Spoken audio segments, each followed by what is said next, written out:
E aí, seja muito bem-vindo, muito bem-vinda a essa aula aqui que nós vamos estudar, vamos tentar interpretar conforme o nosso entendimento Eclesiastes capítulo 1.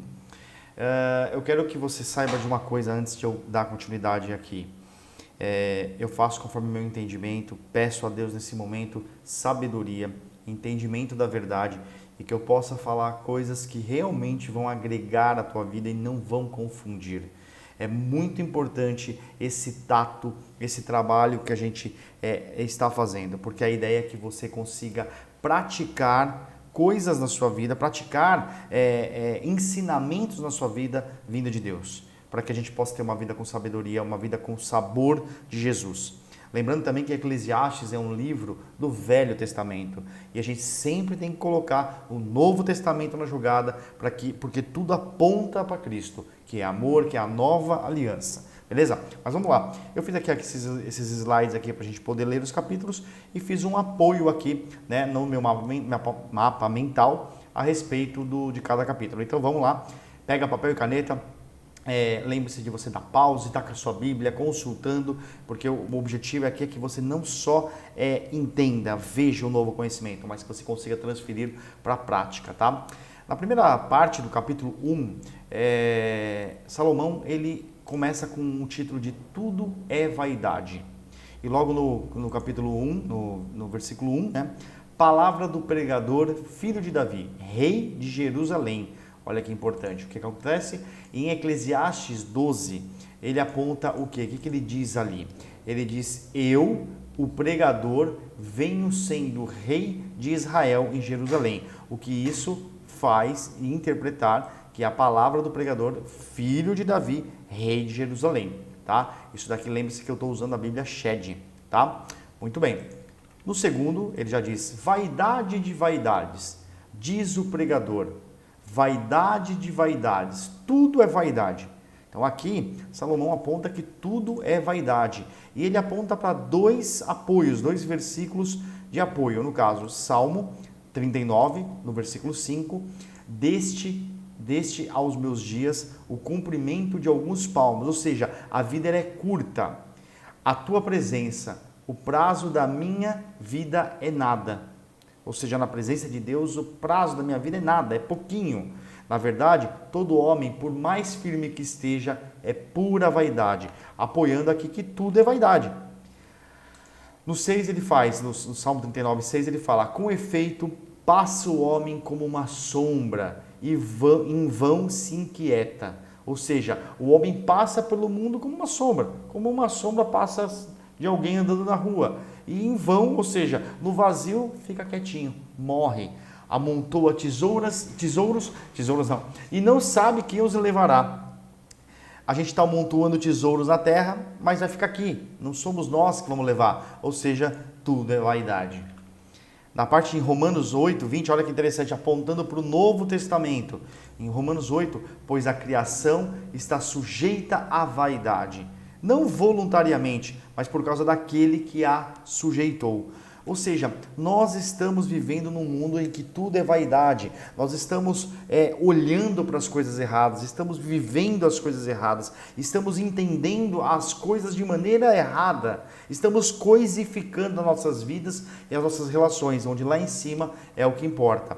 Ainda na parte de tudo é vaidade, no 3, que proveito tem o homem de todo o seu trabalho com que se afadiga debaixo do sol, ou seja, que se cansa. Se você olhar lá no 3, ele vai dizer o seguinte, no 3 aqui, ó, pois, no Eclesiastes 2, 22, né, que é o versículo que ele aponta, pois que tem o homem de todo o seu trabalho e da fadiga do seu coração, em que ele anda trabalhando debaixo do sol. Ou seja, o que realmente a gente leva de todo esse trabalho, de todas essas coisas que a gente faz debaixo do sol, ou seja, debaixo do dia, debaixo do céu. O que a gente realmente leva? Para refletir, o que a gente leva de tudo isso daqui? O que a gente passa a não ser momentos, né?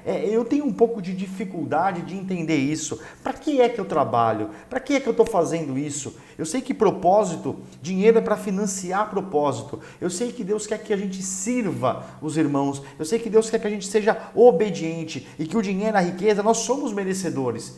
Salomão vai falar mais ainda sobre o efeito do trabalho. Mas isso é uma reflexão para a gente entender, né?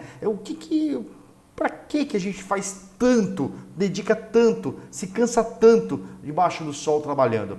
E o Shed, ele explica tanto o 2 quanto o 3 aqui, tá? Ele tem uma explicação de que vaidade de vaidades, diz o pregador, vaidade de vaidades, tudo é vaidade, e que proveito tem um homem de todo o seu trabalho com que se afadiga debaixo do sol. Então o Shed, ele diz o seguinte: temática: a vaidade das coisas terrenas e a inutilidade dos esforços humanos em se conseguir felicidade verdadeira. Ou seja, nós estamos de maneira inútil na terra se esforçando para conseguir a felicidade verdadeira. Mas é inútil, não vamos conseguir. A palavra vaidade, ela se encontra 37 vezes nesse livro, referindo-se Salomão às coisas, vamos corrigir aqui, às coisas que se acham debaixo do sol. Esta última expressão aparece 29 vezes, ou seja, debaixo do sol 29 vezes. Então você vai comparar vaidade com bolha de sabão. Pode ser explicada como futilidade, inanidade, insignificância. Ou seja, a vaidade que a gente tem debaixo do sol, ela é insignificante, ela é uma bolha de sabão. Ou seja, ela sai com uma bolinha e ela explode e acabou. A vida é assim. A vida é como uma bolha de sabão. Então, se a sua vida é como uma bolha de sabão, o que é que você faz com a tua vida? Por que é que você se dedica a isso, a servir de que forma?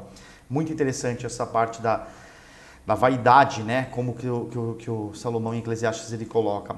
No 4, ele já entra aqui no segundo assunto, né? Ainda no capítulo 1. A eterna mesmice. Geração vai e geração vem, mas a terra permanece para sempre. Vamos ver o que ele diz aqui, ó. Ele joga para Salmos 104:5. Lançaste os fundamentos da terra, para que ela não vacile em tempo nenhum. Então, o que acontece? A gente está querendo dizer aqui, o Salomão em Eclesiastes está querendo dizer que as pessoas vêm e vão e a terra está aqui para sempre. Eu acredito muito que, apesar do homem estar cansando a terra, estar realmente destruindo o mundo, ainda assim o mundo vai engolir a gente. O mundo, que eu digo a terra, né? A terra vai nos engolir, a terra vai levar a gente e ela vai ficar aqui. E pode ser que as outras gerações vão vir, continuar destruindo, mas vai chegar um ponto que a terra ainda vai ficar aqui, pode ser que seja destruída e a humanidade não se exista mais, né? Porque Jesus voltou, ele levou e fez todas as promessas dele se cumprirem, mas é importante a gente entender que a terra fica e a gente vai. Shed dá uma explicação, geração vai, geração vem, mostra a inconstância das coisas terrenas e da vida humana. Inconstância, a gente não consegue manter um fluxo importante, tá? Já no 5, levanta-se o sol e põe-se o sol e volta ao seu lugar, onde nasce de novo. Percebe que é um negócio cíclico. Ele aponta lá para Salmo 19, no 5, o qual, como noivo que sai dos seus aposentos, se regozija como herói a percorrer o seu caminho. Vamos dar uma olhada aqui. Importante, vamos dar uma olhada aqui nessa parte aqui, ó. Provérbios ARA, que é a versão da Árabes, não, que é a versão ARA aqui. Aqui nós estamos em Provérbios 5, Salmos, né? Salmos que está aqui, 19, 5. 19, isso aqui é uma coisa legal para você consultar, né? 19, 5, ó. O qual, como noivo que sai dos seus aposentos, se regozija como herói a percorrer o seu caminho. O que está querendo dizer? O noivo dentro do Novo Testamento quer dizer que o noivo é Jesus Cristo, né? E nós somos as noivas, porque nós viemos para se casar com Jesus.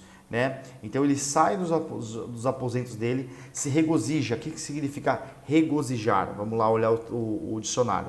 Eu acredito muito que a Bíblia ela realmente tem esse trabalho cansativo, digamos assim, de a gente descobrir, porque a gente precisa ter disposição para a gente ter. Então, por isso que é importante você estar não só com a Bíblia aberta e pensando, olhando para cima quando você lê alguma coisa. Regozijar. Aqui, ó. O que significa regozijar? Causar regozijo, alegrar-se, contentar-se. Então, ó, como noivo que sai dos seus aposentos, ele se alegra como herói para percorrer o caminho dele, né? Então isso ele está dizendo em cima do 5. Levante-se o sol e põe-se o sol e volte ao seu lugar onde nasce de novo. Significa que, na verdade, a gente está simplesmente vivendo uma vida cíclica. Porém, a gente aponta aqui, deixa eu confirmar aqui, na parte no Eclesiastes 5, 1, 5, Salmo 19, 5 e 6. O que ele quer dizer? Que a gente acaba tendo uma vida cíclica, porém, a gente precisa entender que o noivo está vindo para a gente e a gente precisa ainda, a tempo de quando ele vai chegar, a gente se alegrar, porque ele vem como herói para percorrer o caminho dele e a gente vai se encontrar com ele ou não. No 6 está aqui, ó, princípia numa extremidade dos céus e até a outro vai o seu percurso e nada refoge ao seu calor. Ou seja, tudo começa na extremidade do céu, vai até o outro seu percurso e tudo está ali sendo trabalhado dentro do calor do mundo sem a gente poder fazer coisa alguma, tá? Vamos lá para a parte número 6, para o versículo 6 que está escrito o quê? O vento vai para o sul e faz o seu giro para o norte, volve-se e revolve-se na sua carreira e retorna aos seus circuitos. Vai e vem, né? Então ele vai e vem, roda o vento e a gente vai para lá e vai para cá. O que está escrito aqui? Ele está apontando para João 3,8, que diz, o vento sopra onde quer. Você pode até ouvir a tua voz, mas você não sabe de onde ele vem, nem para onde ele vai. Assim é todo o que é nascido do Espírito. Então, o Espírito ele vem e vai, a gente pode até ouvir a voz dele, mas a gente não sabe de onde que ele vem, assim como o vento. Então, olha só, Deus nos dando uma aula de como entender a presença dele em nossas vidas usando o vento, né? Usando o vento, preencher, né? Aqui dá para entender que a gente, é vaidade preencher a nossa vida com as coisas da terra e que a gente tem que preencher com Deus, né? Vamos lá, o 7. No 7, todos os rios correm para o mar e o mar não se enche. Olha que legal, todos os rios correm para o mar, mas o mar não se enche. Ao lugar para onde correm os rios, para lá tornam eles a correr. Então, o lugar que é o mar, os rios correm e lá eles tornam a correr, agora misturados ao mar. Então, em Jó 38, J agora, 38:10, quando eu lhe tracei limites e lhe pus ferrolhos e portas. O que ele quer dizer aqui? Que os rios eles têm limites, que no fundo, tudo vai para o mar e lá ele volta a correr. Lá ele volta a correr. Assim é a nossa vida. A gente tem os nossos limites, por mais que a gente escolha, a gente hoje vai, dentro desses limites, a gente vai para o mar e vai correr lá. A questão é como que a gente vai chegar lá. A hora que Deus chegar e falar assim, e aí, você foi um servo bom e fiel, né? Será que a gente foi? Será que a gente não foi? É esse questionamento que eu acho que esse versículo ele nos faz questionar, né? O Shed, ele resume aqui, né, o 5 ao 7, né? Então ele pega o 5 ao 7, levanta-se o sol, põe-se o sol e volta ao seu lugar, onde nasce de novo. O vento vai para o sul e vai para o norte, volve-se e revolve-se na sua carreira e retorna aos seus circuitos. E todos os rios correm para o mar, e o mar não se enche. Ao lugar para onde correm os rios, para lá tornam eles a correr. O que significa esses 3 versículos na visão do Shed? Os agentes naturais sempre voltam a fazer o mesmo. Eles têm uma função cíclica. Enquanto o mundo presente permanecer, pois no derradeiro dia este ritmo terminará. Olha que interessante, derradeiro. O que é um derradeiro? O que significa derradeiro? Derradeiro. Que não é sucedido por nenhum outro de seu gênero, que marca o último termo numa ordem temporal. Olha só, os agentes naturais eles sempre voltam a fazer o mesmo enquanto o mundo estiver aqui. Pois no derradeiro, ou seja, a hora que acabar isso, ele não vai fazer mais. Ou seja, há uma promessa de que vai acabar. Aqui ele aponta para Apocalipse, lá o último livro do Novo Testamento, 20:11. Vi um grande trono branco e aquele que nele se assenta, de cuja presença fugiram a terra e o céu, e não se achou lugar para eles. Ou seja, aqui há uma promessa, né? Que vi um grande trono branco e aquele que nele se assenta, Deus, está lá, de cuja presença a terra e o céu fugiram e não se achou lugar para eles. Ou seja, acabou. E aí vai acabar. Em 2 Pedro 3, ele aponta para o 10. Virá, entretanto, como ladrão o dia do Senhor, no qual os céus passarão com estrepitoso. Vamos pegar aqui a tradução de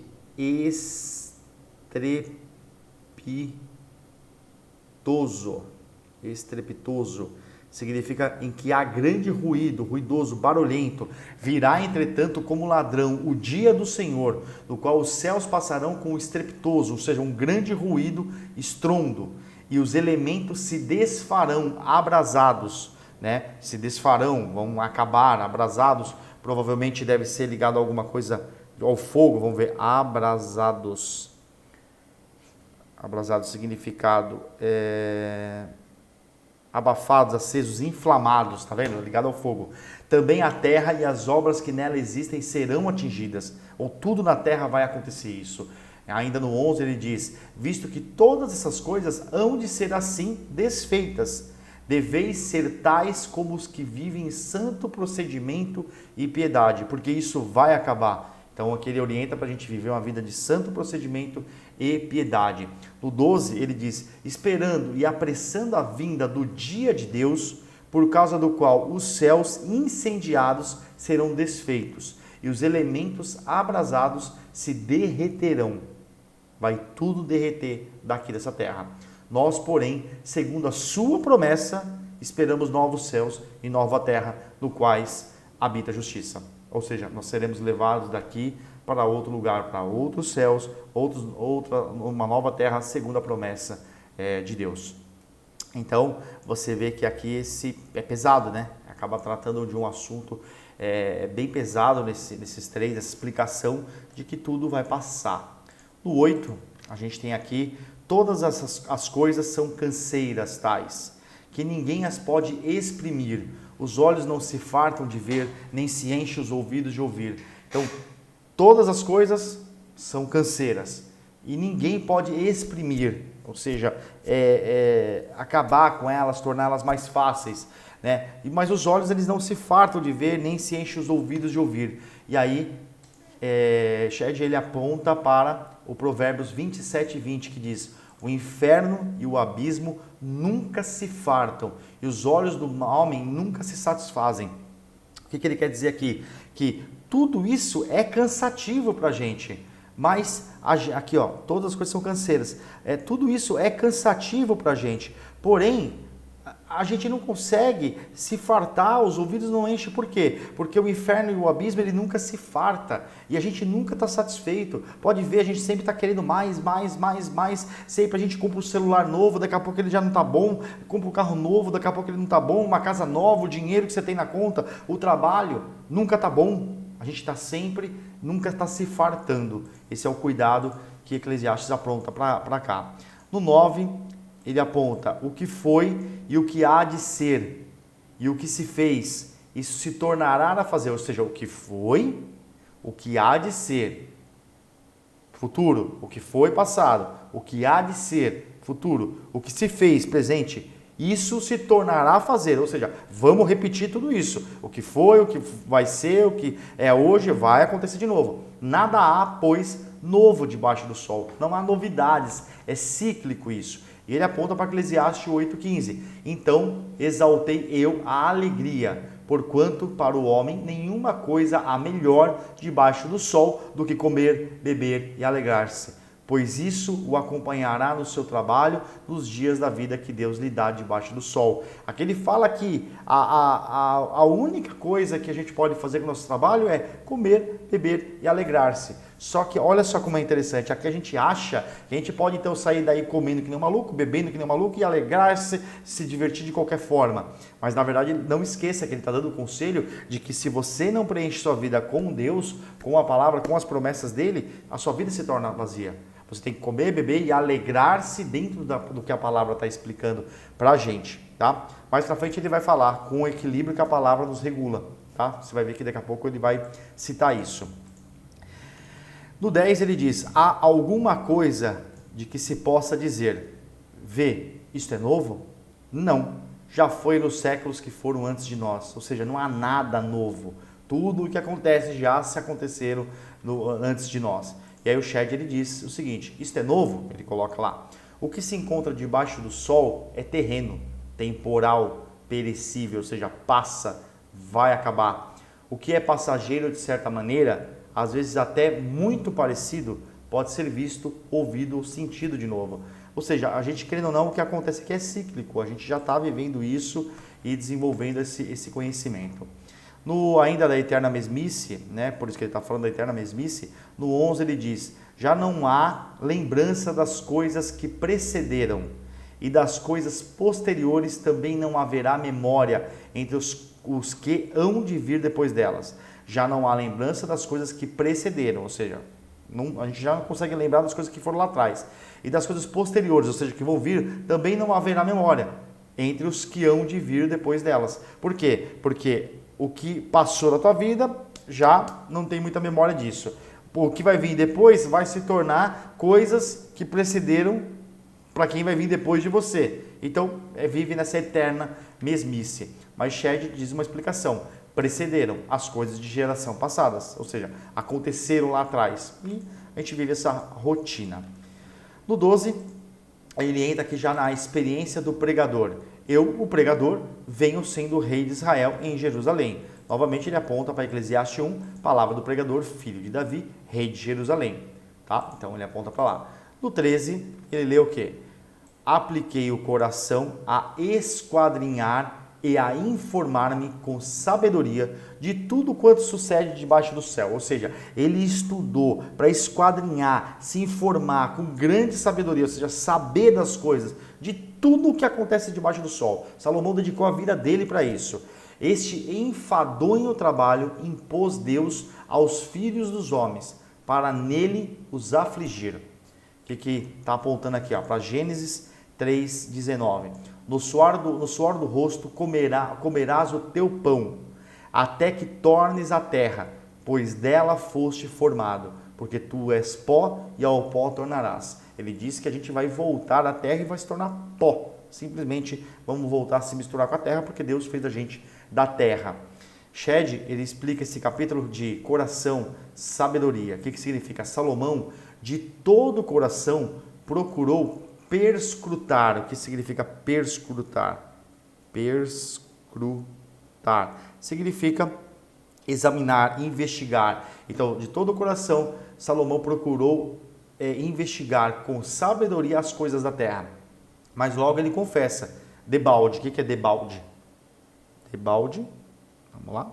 Debalde, em vão. Logo ele confessa que em vão, pois só o Espírito de Deus penetra todas as coisas, como o próprio Deus disse ao mesmo Salomão, né, em Crônicas 28, 9. Ele disse o seguinte: Tu, meu filho, Salomão, conhece o Deus de teu pai e serve-o de coração íntegro e alma voluntária. Olha, ele quis, porque o Senhor esquadrinha todos os corações e penetra todos os desígnios do pensamento, ou seja, o destino, né, o que vai fazer com aquilo. Se o buscares, ele deixará achar-se por ti. Se o deixares, ele te rejeitará para sempre. Então ele diz aqui exatamente o que vai acontecer. Se você procurar, você vai achar. E provavelmente lá no Novo Testamento a gente vê coisas semelhantes a isso, né? Se você vai buscar, você vai achar-se por ti mesmo. Se você deixares, ele vai te rejeitar. Toda a sabedoria humana deve se subordinar à suprema sabedoria divina, manifesta na palavra divina. Ou seja, tudo o que você sabe, tudo o que você tem é graças a Deus. não é por você mesmo. Se tire do centro dessas coisas.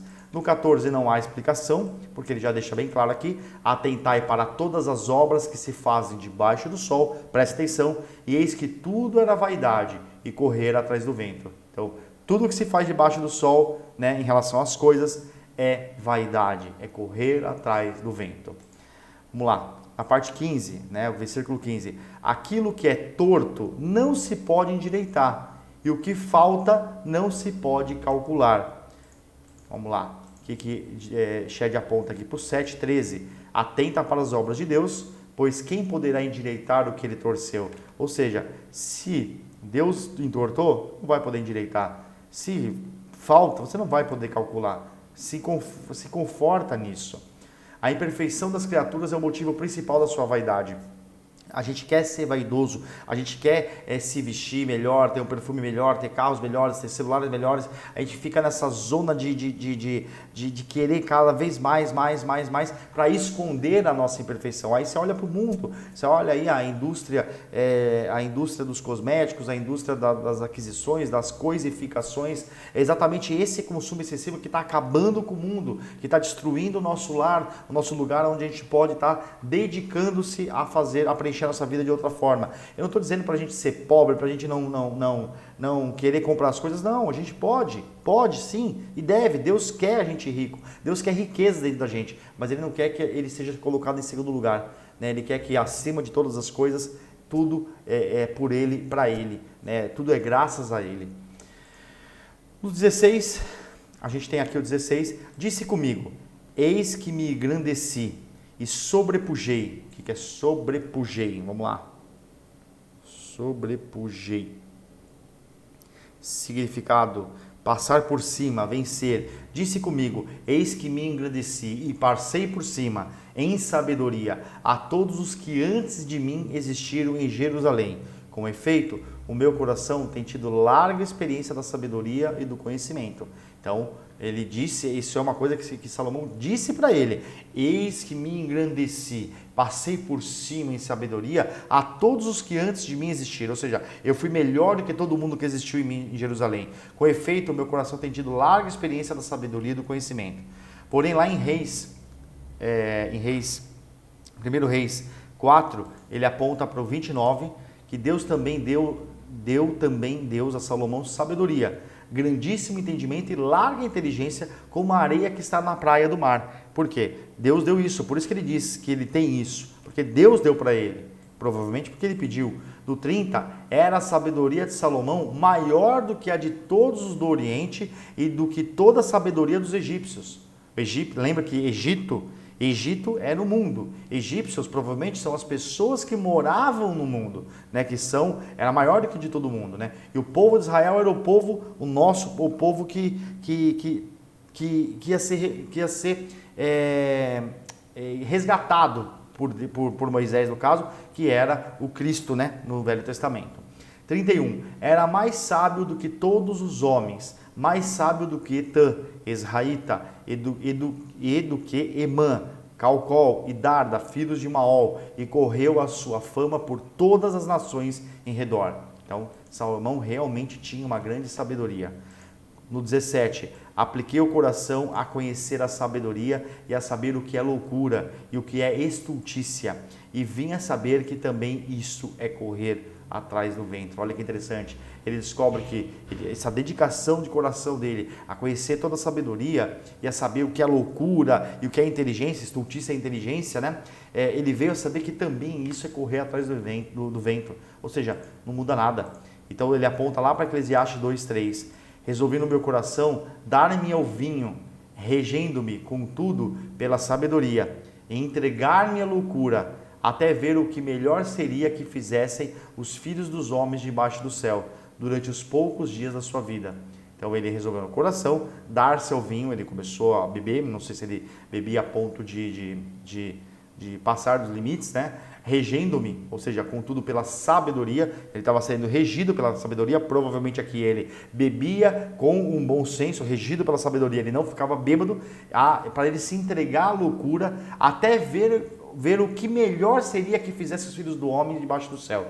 durante os poucos dias da sua vida. Então ele passou a observar isso, ele passou a olhar como que o homem desfrutava dessa sua vida. É lá em 1 Tessalonicenses, deixei aqui para saber falar, 1 Tessalonicenses 5:21, julgai todas as coisas, retende o que é bom. Né? A gente tem que reter apenas o que é bom de verdade dentro do nosso coração. E para fechar, o capítulo 1, aqui no 18, porque na muita sabedoria há muito enfado. Na muita sabedoria dá muito enfado. O que é enfado? Enfado. Tédio, de fadiga espiritual, mal-estar causado por algo que enfada, entedia. Porque na muita sabedoria há cansaço. E quem aumenta a ciência, aumenta a tristeza. Olha que loucura.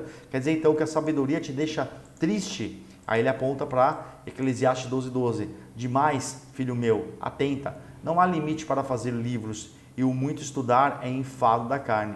Estudar demais também é cansativo para a carne. Mas não há limite para fazer livros. Por isso que a gente tem tanta informação, tanta coisa, mas a gente se sente cansado. Tem tanta informação na internet para a gente ficar rico, milionário e tudo mais, mas a gente não consegue. Por quê? Porque a carne ela fica enfadada fica cansada, enfadada, cansaça, fica cansada de tanto estudar. O que o Shed diz aqui? Enfado, tristeza. Quanto mais o homem penetra na ciência e na sabedoria, tanto mais aumenta os problemas e tanto mais a ele se torna clara a deficiência da sabedoria humana. Então, quanto mais ele vai, mais problema aumenta e mais ele sabe que nós temos deficiências na nossa sabedoria. Deus deve dirigir a sabedoria humana. Deus deve dirigir a sabedoria humana. Está lá em Provérbios 1:7, que diz: o temor do Senhor, ou seja, o respeito, o medo, até o medo mesmo do Senhor, mas é o respeito, é o princípio do saber. Então, se você quer ser sábio, tenha temor pelo Senhor. A primeira coisa, tenha o temor pelo Senhor. Mas os loucos desprezam a sabedoria e o ensino. Ou seja, a gente despreza o ensino, a sabedoria e também despreza que eu preciso ter temor ao Senhor. E aí ele continua. Então Deus deve dirigir a sabedoria humana. Deus que dirige a nossa sabedoria. Pois em Cristo estão ocultos todos os tesouros da sabedoria e do conhecimento. Está em Cristo, em Jesus Cristo está oculto todo o tesouro da sabedoria e do conhecimento. Então por isso que nós precisamos caminhar, abrir a porta do coração, deixar Jesus entrar para fazer a limpeza, a organização, todo o trabalho dentro do nosso coração para a gente caminhar na verdade, caminhar com Jesus, né, o caminho, a verdade, para a gente ter a vida. O que ele fala em Colossenses 2:3? Em quem todos os tesouros da sabedoria e do conhecimento estão ocultos, Jesus Cristo. Eu aconselho você a realmente ler, estudar, refletir, meditar, conversar com outras pessoas e entender que eu estou fazendo isso aqui conforme o meu entendimento. Mas eu tenho certeza que isso daqui já deu ajuda para você um pouquinho mais além do que é caminhar em direção a Deus, o que é ter Deus na vida. E esse é só o primeiro capítulo de Eclesiastes. Eu espero de coração ter sabedoria para te levar esse conhecimento cada vez melhor e você ter esse entendimento para que você possa viver a sua vida, não uma vida coisificada, uma vida vazia, mas uma vida preenchida de Deus, de Jesus, para que você tenha uma vida com sabor de Jesus. Até o próximo vídeo. Tchau!